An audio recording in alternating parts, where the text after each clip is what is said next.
उन्हें लगता है कि इन जानवरों के साथ उस आइलैंड पर अच्छा सलूक नहीं होगा। वो चुपके से प्लेन के अंदर चढ़ जाते हैं और अब प्लेन टेक ऑफ हो जाता है और नोआ, जो कि बहुत ही लापरवाह होता है, वो सिगार पीना शुरू कर देता है, जिसके धुएं से बेनाडेट को परेशानी होती है। वो पीछे चली जाती है और अपना फेवरेट सॉन्ग प्ले कर देती है।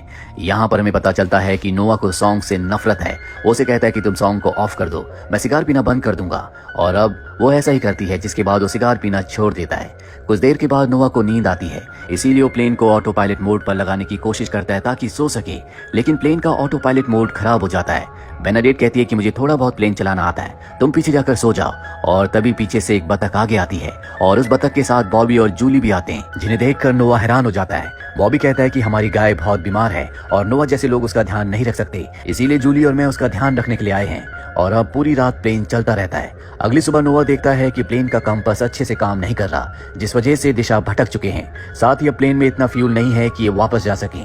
नोआ रेडियो से कांटेक्ट करने की भी कोशिश करता है, लेकिन उसकी किस्मत यहाँ भी उसका साथ नहीं देती। इनका किसी से कोई कांटेक्ट नहीं होता और अब इन्हें इमरजेंसी लैंडिंग करनी होगी, लेकिन चारों तरफ समंदर है। तभी इन्हें एक आइलैंड दिखता है और अब ये उस आइलैंड पर लैंडिंग करने के लिए तैयार है। नोआ किसी तरह से उस आइलैंड पर लैंडिंग कर देता है। अब ये सब के सब प्लेन से बाहर आते हैं।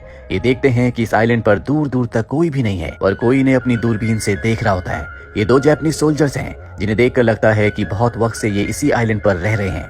अब ये अपने सभी जानवरों को बाहर निकालते हैं और बाहर रहने के लिए कुछ व्यवस्था करते हैं। तभी बॉबी को उन जापानीज सोल्जर्स का कैंप दिखता है। वो नोआ को बताता है।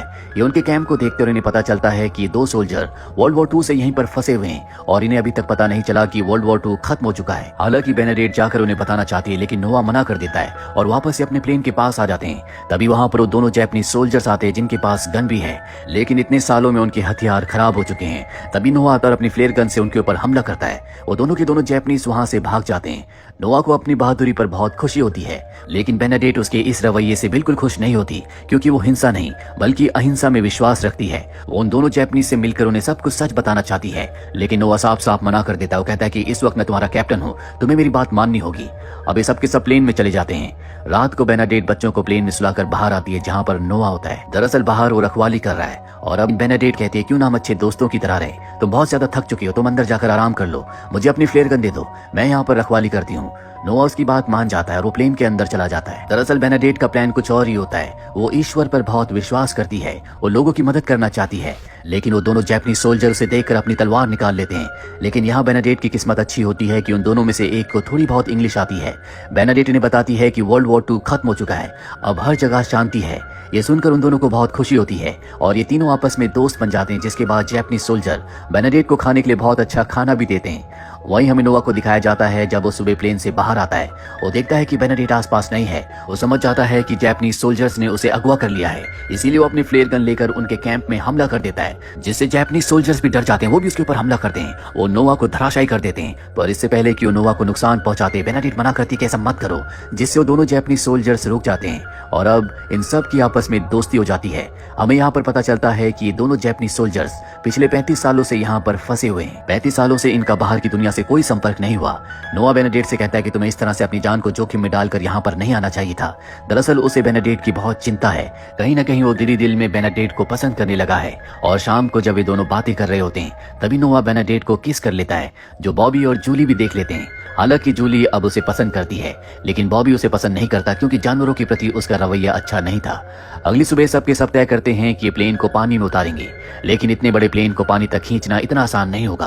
तभी वहां पर जापानीज सोल्जर्स आते हैं और वो कहते हैं कि हमें इस प्लेन को एक बोट में कन्वर्ट करना होगा। नोआ इनकी बात मान जाता है, लेकिन अब इन्हें इस प्लेन को बोट में कन्वर्ट करने के बाद एक बहुत बड़े कपड़े की जरूरत है, ताकि हवा से बोट आगे की तरफ जाए, जिसके लिए जापानीज सोल्जर्स अपने कपड़े देते हैं। साथ ही वो अपने देश का झंडा भी देते हैं, जो कि उनके लिए बहुत बड़ी बात है। बेनाडेट कहती है कि मैं इस झंडे को सबसे ऊपर लगाऊंगी और अब जल्दी ही अपनी बोट बना लेते हैं।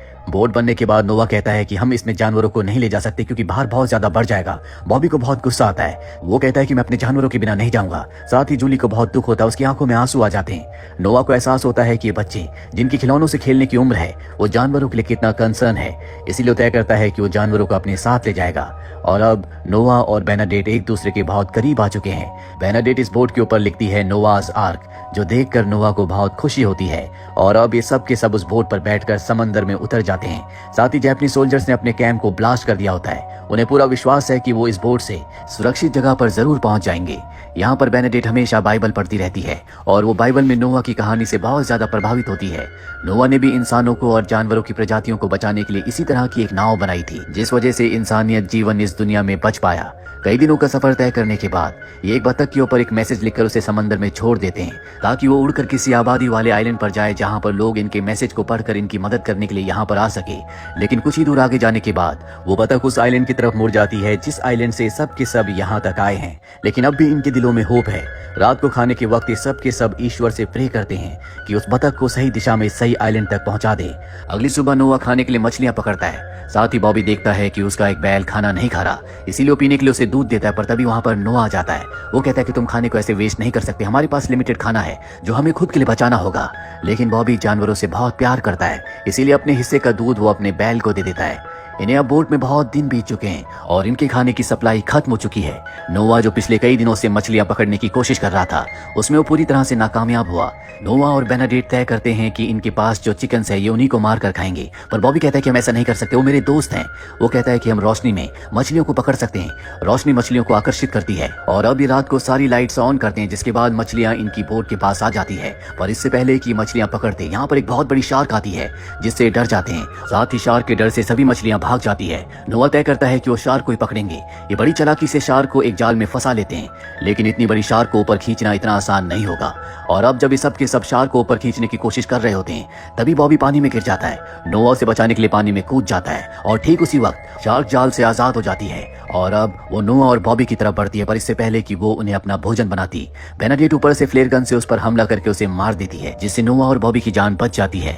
अगली सुबह नोआ बेनेडिक्ट के पास जाता है। बेनेडिक्ट कहती है कि सब मेरी गलती है, मैंने प्लेन को अच्छे से नहीं संभाला, इसी वजह से हम सब के सब यहाँ पर फंस गए। नोआ कहता है कि सच्चाई नहीं है, अगर तुम ना होती तो हम में से कोई नहीं बचता, तुम हमारी हिम्मत हो, तुम्हारी वजह से हम सब के सब बच पाए हैं। बेनेडिक्ट उसकी बात सुनकर इमोशनल हो जाती है और नोआ को गले लगा लेती है। ये दोनों अब एक दूसरे से प्यार करते हैं।